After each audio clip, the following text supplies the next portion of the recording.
अपने पसंदीदा शो के फुल एपिसोड देखने के लिए अभी डाउनलोड करें दंगल प्ले ऐप।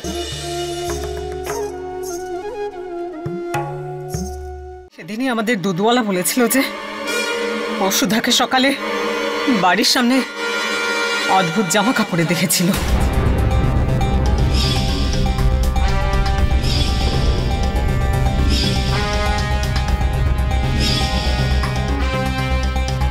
কি বলছো কি পদ্মা? সেটাই বলছি যেটা ও বলেছে, কোনো ভুলভাল কথা বলছি না।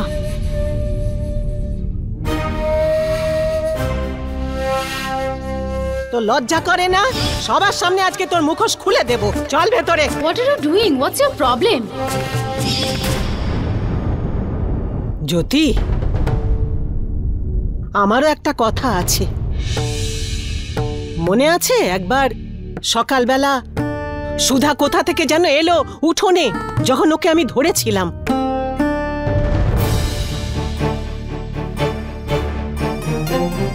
আরে তখন তো আমার কথা কেউ বিশ্বাস করেনি, আমার কথা শুনতেই চায়নি, কিন্তু এই সমস্ত কথা শুনে আমার এখন মনে আসলো বাবা।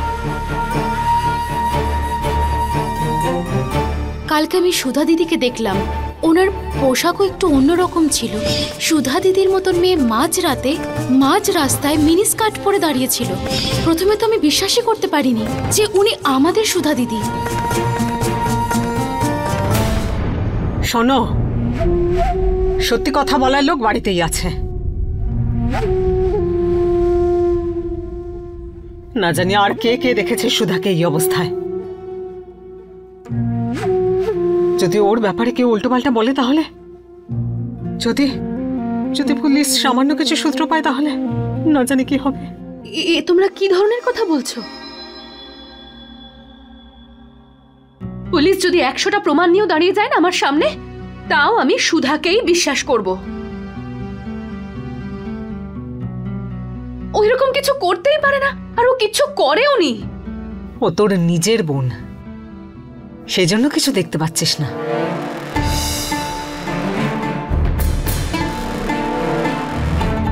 যদি এই ব্যাপারটা সুষমার সঙ্গে হতো তাহলে তুই ওকে দোষী বলতিস। পদ্মা, কথা কিসের হচ্ছে আর তুমি কোথায় কথা নিয়ে যাচ্ছ? মনে কথাগুলো লাগে তাই আমি বলে দিই। যাই হোক,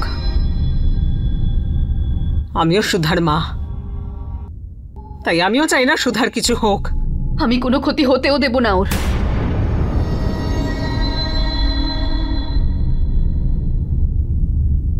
দিদি, আমিও তোকে একটা কথা বলতে চাই। তুইও কি আমাদের সুধাকে ডিস্কোতে যেতে দেখেছিস? বলে দে না, তাও আমি তোকে বিশ্বাস করব না, কাউকে করব না। দিদি, আমি জানি যে এই কথায় বিশ্বাস করা খুবই কঠিন ব্যাপার, কিন্তু একবার ঠান্ডা মাথায় আমার কথাটা শোন। দিদি, একদিন পাখি আমার অফিসে এসেছিল, খুব টেনশনে ছিল। ও আমাকে বলেছিল যে ও একদিন মাঝরাতে সুধার মতো দেখতে একটা মেয়েকে মাঝ রাস্তায় দেখেছিল, আর বলছিল যে সেই মেয়েটা খুবই মডার্ন জামা কাপড় পরেছিল। দিদি, ওই দিন তো আমি ওর কথার উপর একদম বিশ্বাস করিনি, কিন্তু আজ আমার এরকম মনে হচ্ছে যে হয়তো ওর কথাটা সত্যি। না, আমি এটা বলতে চাইছি না যে আমাদের সুধা ওই মেয়েটাই। আমি এটা বলতে চাইছি যে এটাও তো হতে পারে যে সুধার মতোই দেখতে কেউ একটা রয়েছে। কি বললি তুই? আরেকবার বল। হ্যাঁ দিদি, পাখি বলেছিল যে মাঝরাতে না, রাস্তায়। ওই কথাটা নয়, যে কথাটা তুই শেষে বললি একদম। সুধার মতো একটা মেয়ে, তার মানে সুধার মতো দেখতে একটা মেয়ে, তাই তো? তার মানে সুধার মতো দেখতে একটা মেয়েকে চেনো তুমি? শুধু চিনিই না, বরং খুব ভালো বন্ধুত্বও হয়ে গেছিল আমাদের। নাম কি ওর? দেবিকা। এই ধরনের মেয়ে তো একটাই আছে, দেবিকা।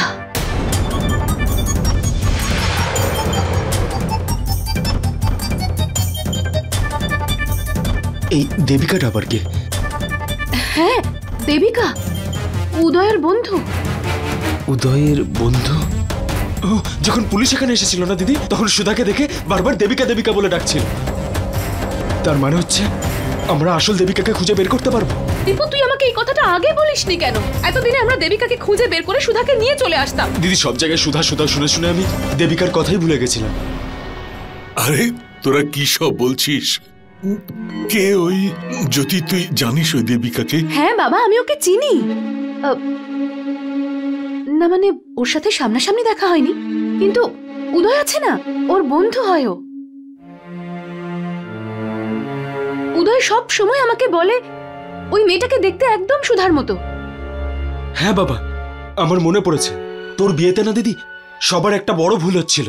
সবাই সুধাকে দেবিকাই ভাবছিল। আমাকে এখনই দেবিকার ব্যাপারটা উদয়কে জানাতে হবে। ও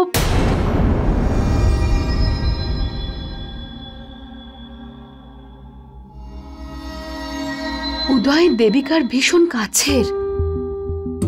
আমি উদয়কে কি করে বলবো এই সব কিছু দেবিকা করেছে? ফোনে কথা বলাটাও ঠিক হবে না।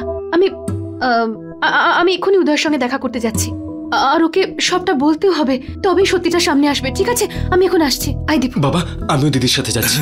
চল দিদি।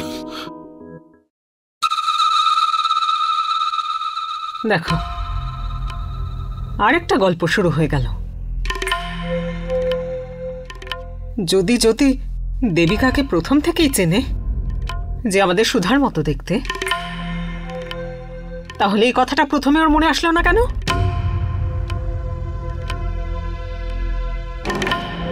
আর যদি উদয় কোনো দেবিকাকে পছন্দ করে, তাহলে আমাদের সুধার সঙ্গে কেন বন্ধুত্ব করছে?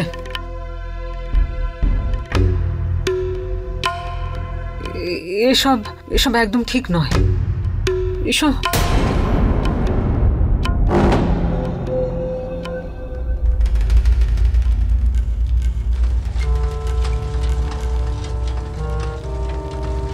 তোমরা তো কিছুই বলছো না। আরে মা,